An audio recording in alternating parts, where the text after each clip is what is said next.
साहिल और मुस्कान ने सौरभ की हत्या कर दी। दोनों ने हाथ पहले काटे सौरभ के और फिर बॉडी के 4 टुकड़े भी किए।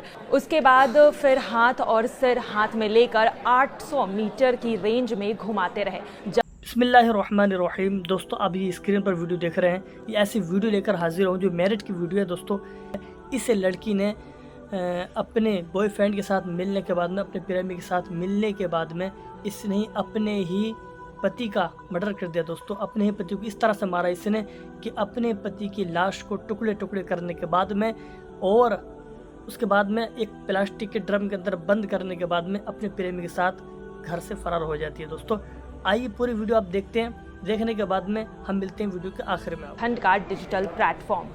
नशे में धुत साहिल और मुस्कान ने सौरभ की हत्या की। 4 मार्च की सुबह बॉडी पार्ट्स को साहिल के घर से फिर सौरभ के घर लेकर आए। ड्रम और सीमेंट खरीद कर लाएं और सभी पार्ट्स को घर में जमा कर दिया। फिर शिमला जाकर मुस्कान से शादी की, हनीमून मनाया, मगर 13 दिन बाद कत्ल की कहानी से पर्दा उठ गया। पुलिस कस्टडी में 6 घंटे की पूछताछ के बाद ये सामने आया कि सौरभ कुछ समय से इनके लव अफेयर्स के बारे में जान गया था। मुस्कान की मां ने कहा कि सौरभ करोड़पति घर का था, उसके मुस्कान के साथ अच्छे संबंध थे और उसके पीछे पागल था।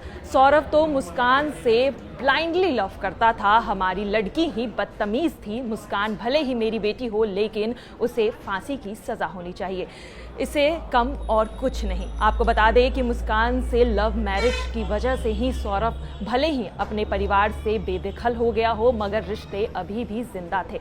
यही वजह है कि कत्ल से पहले 3 मार्च की रात को सौरभ इंदिरा नगर में अपने घर गया था।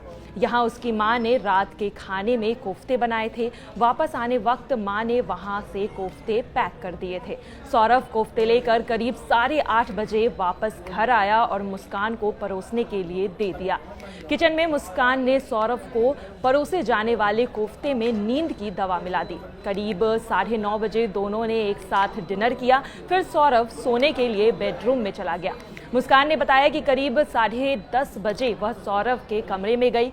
उसने उसे हिलाकर देखा, मगर होश में सौरभ नहीं था। रात के करीब 11:30 बजे तक सौरभ पूरी तरह से बेहोश हो गया था। इसके बाद मुस्कान ने साहिल को फ़ोन किया, कहा अब तुम जल्दी से घर आ जाओ, सौरभ बेहोश हो चुका है।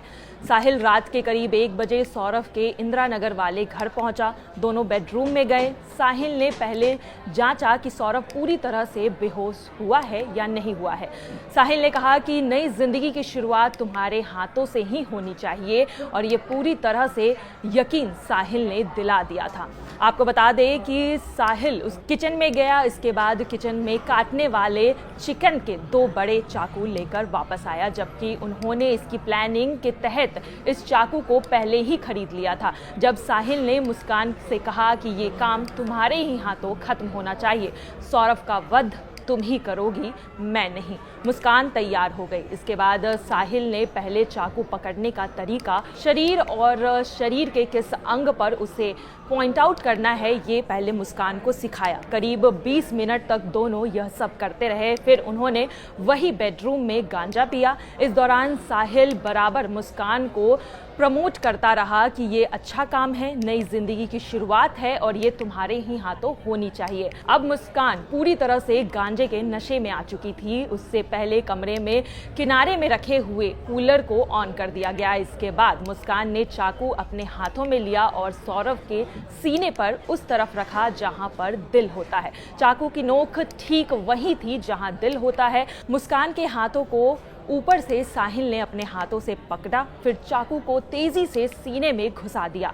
सौरभ की हिचकी निकली, मगर वह पहले से ही बेसुध था, इसलिए चीख भी नहीं निकल पाई। खून फव्वारे की तरह तेजी से बाहर निकला। साहिल रिस्क नहीं लेना चाहता था, इसलिए एक एक कर सीने में 3 बार और उसने चाकू को घोंपा। इस दौरान भी दोनों एक दूसरे का हाथ पकड़कर चाकू को घोंप रहे थे। जब उन्हें लगा कि सौरभ की सांस थम चुकी है, तब मुस्कान ने पैर और साहिल ने सौरभ के हाथ पकड़े। दोनों ने उसे उठाकर बाथरूम में शिफ्ट किया। इससे पहले साहिल ने सौरभ का गला काटा। इस दौरान मुस्कान दरवाजे पर खड़ी होकर सब देख रही थी। साहिल ने लाश के टुकड़े कर बैग में पैक कर दिया। आपको बता दें कि दोनों ने सभी टुकड़ों को, लाश को जो है वो बैग में पैक किया और फिर बेडरूम की पूरी तरह से सफाई की। मुस्कान ने 10 केजी ब्लीचिंग पाउडर ऑनलाइन खरीदी थी। यह सब करते हुए करीब 2:30 बज गए।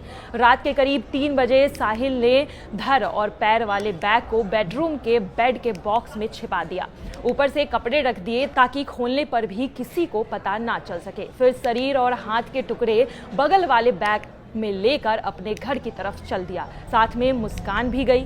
साहिल का घर ब्रह्मापुरी में था और सौरभ के मकान से करीब 800 मीटर की ही दूरी पर था। वहां पहुंचने के बाद दोनों साथ में ही वहीं पर सो गए। 4 मार्च की सुबह करीब 7 बजे साहिल ने मुस्कान से कहा कि तुम अब बाजार जाओ, एक ड्राम सीमेंट और रेत खरीद लो। करीब 9 बजे मुस्कान और साहिल घर से निकल गए। शारदा रोड और घंटा घर पर सारा सामान खरीद लिया। फिर करीब 10:30 बजे दोनों सौरभ के घर वापस पहुंचे। वह घर से सिर और हाथ वाले बैग को भी ले आया था। उन्होंने बेड के अंदर से बैग निकाला, ड्राम में सीमेंट का घोल बनाया, फिर ड्राम को जमीन पर रखकर लिटा दिया। इसके अंदर पहले सीमेंट का मसाला डाला, फिर उसके बाद बॉडी के पार्ट्स एक एक कर डाल दिए। हाथ और सिर तकिए की खोली में रखकर दोनों ने ड्रम को अच्छी तरह से सील करके खड़ा कर दिया। सीमेंट और रेत से बना हुआ घोल ऊपर से डालकर ड्रम को अच्छे से बंद करके घर के कमरे में रखकर ढक दिया। ऊपर भी सीमेंट से लपेटे लगा दिए ताकि सील पैक हो जाए और बदबू भी ना फैले। मुस्कान और सौरभ की एक बेटी है जिसे वो अपनी मां यानी कि बच्ची के नानी के घर के पास छोड़ गई थी। उसके माता पिता ने कहा कि मैं सौरभ के साथ हिमाचल प्रदेश जा रही हूँ, मनाली घूमने जा रही हूँ, मैं कुछ दिनों बाद लौट आऊँगी। माँ से ये कहने के बाद यहाँ पर मुस्कान अपने प्रेमी के साथ हिमाचल प्रदेश चली गई। आप लोग परेशान ना हो, ऐसा कहकर मुस्कान अपने प्रेमी के साथ हिमाचल प्रदेश के मनाली घूमने चल गई। आपको बता दें कि लंदन से आया सौरभ, उसके बैंक अकाउंट में 6 लाख रुपए थे। वहाँ उसकी सैलरी करीब 1 लाख रुपए की थी, मगर फ्रॉड के केस में बैंक सीज हो गया था। बैंक अकाउंट के रुपए विड्रॉल नहीं हो पा रहे थे, लेकिन उससे पहले ही सौरभ ने 1 लाख रुपए मुस्कान के बैंक अकाउंट में ट्रांसफर कर दिए थे।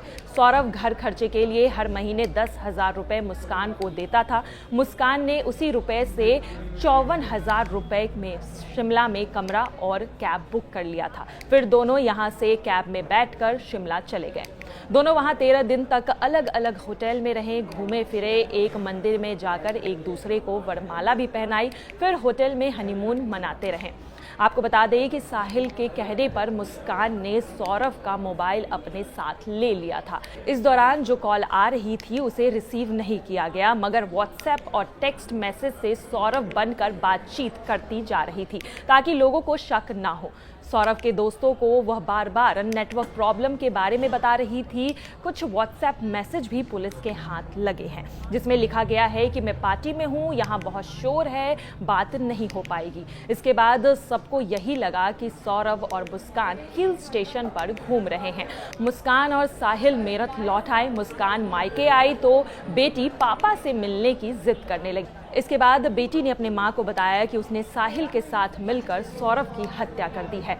साहिल के साथ उसने मंदिर में शादी भी कर ली है। यह सुनकर मुस्कान के पिता ब्रह्मपुरी थाने पहुंच गए, पुलिस को पूरी वारदात बताई। इसके बाद पुलिस ने आरोपी मुस्कान और उसके बॉयफ्रेंड साहिल को अरेस्ट कर लिया। पुलिस कस्टडी में साहिल ने कबूल किया कि सौरभ को मुस्कान और मेरे लव अफेयर के बारे में पता चल गया था। मैं कई बार मुस्कान के घर जाता था। इसको लेकर सौरभ ने झगड़ा भी किया था कि मैं क्यों उसके घर आता जाता हूँ।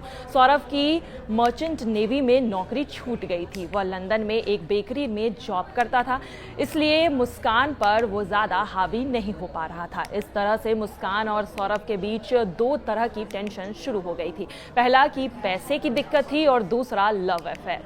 सौरभ लंदन में रहता था, इसलिए साहिल और मुस्कान की नज़दीकियां बढ़ती चली जा रही थी। यह सामने आया कि मुस्कान को साहिल ज़्यादा पसंद था, मगर वह सबसे पहले सौरभ से शादी कर चुकी थी और उसके बाद साहिल से शादी करना चाहती थी। साहिल अंधविश्वासी था, उसने स्नैपचैट पर 3 अकाउंट भी बना रखे थे, खुद के नाम से, भाई और माँ के नाम पर। साहिल इन आईडी से मुस्कान को मैसेज करता रहता था, साहिल ही तुम्हारे लिए ठीक लड़का है, वह तुम्हें पसंद करता है। कभी माँ की आईडी से मैसेज करता था तो कभी भाई बनकर मुस्कान को बरगलाता था। धीरे धीरे मुस्कान को भी लगने लगा कि सौरभ से ज़्यादा अच्छा ऑप्शन और चॉइस साहिल है उसके लिए। आपको बता दें कि साहिल की नानी ने कहा कि वो शराब पीता था, लड़कियों के बारे में पता नहीं था कि वो किससे मिलता जुलता था। नानी ने कहा कि जब हत्या की बात कही जा रही थी तब मैं घर पे नहीं थी, ऊपर के हिस्से में उसका कमरा है, वह नशा करता था, वह शायद कभी कभी शराब भी पी लेता था, वह किसी से बात नहीं करता था, मुझे किसी लड़की के बारे में कुछ भी पता नहीं है। पुलिस जब साहिल के घर पहुंची थी तब घर पर सिर्फ बुजुर्ग नानी ही मिली थी। साहिल की मां की डेथ जो है वो 18 साल पहले हो चुकी थी। पिता ग्रेटर नोएडा में जॉब किया करते थे। साहिल का बड़ा भाई अभिषेक भी लंदन में जॉब करता था। साहिल से छोटा भाई पढ़ रहा है और एक बहन भी है जो कि दिल्ली में जॉब करती है। साहिल बीकॉम करने के बाद सीए की तैयारी कर रहा था। मां ने कहा कि मुस्कान को फांसी की सजा होनी चाहिए। मुस्कान के पिता प्रमोद ने कहा कि साहिल हमारी बेटी को पिछले 2 साल से नशा ला कर देता था, इंजेक्शन और गांजा के रूप में। दरअसल एक दिन में अचानक मुस्कान के घर पर पहुंचा और वहां सिगरेट की महक फैली हुई थी। मैंने पूछा तो उसने कहा कि पापा कोई बगल के घर में पी रहा होगा, मुझे पता नहीं था कि वह रात में ये सब काम करती थी और किस गलत चक्कर में फंस गई थी। मेरी बेटी ने सौरभ के साथ बहुत गलत किया है। करोड़पति घर से था वो, मगर उसने मुस्कान के लिए अपना घर और सब कुछ छोड़ दिया था। मेरी बेटी ने बहुत गलत काम किया है। मुस्कान भले ही मेरी बेटी है मगर यही कहूँगा कि उसे फांसी की सज़ा होनी चाहिए। आपको बता दें कि सौरभ के माता पिता इस घटना के बाद काफ़ी दुखी है। सौरभ की मां ने न्यूज़ 18 से बातचीत भी की है, इसकी बाइट हम आपको यहाँ पर दिखा रहे हैं। उसी के साथ आपको बता दें कि मुस्कान के माँ बाप ने साफ तौर पर मुस्कान के लिए फांसी की सज़ा मांगी है। हाँ दोस्तों, बहुत ही अफसोसनाक वीडियो है ये, बहुत ही अफसोस करने वाली वीडियो है दोस्तों मैं एक बात आपको बताना ये चाहता हूँ कि अगर औरत की कोई कमियां हैं तो आप उसको नज़रअंदाज ना करें मेरे प्यारे, आप उस कमियों को बताएं। आप छोटी छोटी गलतियों को नज़रअंदाज करेंगे ना तो कल बड़ी गलती भी होगी तो आपको नज़रअंदाज करनी पड़ेगी। एक बात मैं आपको और बताना चाहता हूँ कि अगर औरत की ना हर बात अगर अच्छी लगने लगे, हर कमी हर गलतियाँ उसको अच्छी लगने लगे मर्द को, तो समझ लेना मेरे प्यारे ये तरक्की की तरफ नहीं है। अगर औरत की हर बात आपको अच्छी लगने लगे, गलत बात भी अगर आपको अच्छी लगने लगे ना, तो आप समझ लेना कि हम जो कर रहे हैं ये गलत कर रहे हैं, हम कहीं ना कहीं ऐसी जगह जाके गिरेंगे हमसे उठा नहीं जाएगा। तो समझ रहे हैं, अपनी फैमिली को समझाएं। आप शादियाँ करें तो देखकर शादी करें मेरे प्यारे, दीनदार लड़की से शादी करें। और मैं फैमिली वालों से कहना चाहूँगा मेरे प्यारे, अपने घर पे आप नज़र रखें, अपनी फैमिली पे नज़र रखें। आप इस तरह छोड़ ना दें आप, जैसे इस भाई ने किया है। देखो क्या हुआ इसके साथ में, देख रहे हैं आप, दुनिया से ये हाथ धो बैठा, दुनिया छोड़ के चला गया। हाँ, जाना सबको है, मरना सबको मेरे प्यारे, सबको मरना है।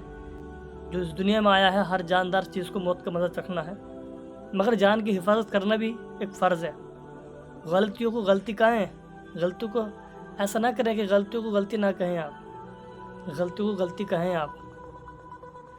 अगर आप छोटी छोटी गलतियों को गलती नहीं बताएंगे ना तो आप बहुत बड़ी मार खाने वाले हैं दोस्तों।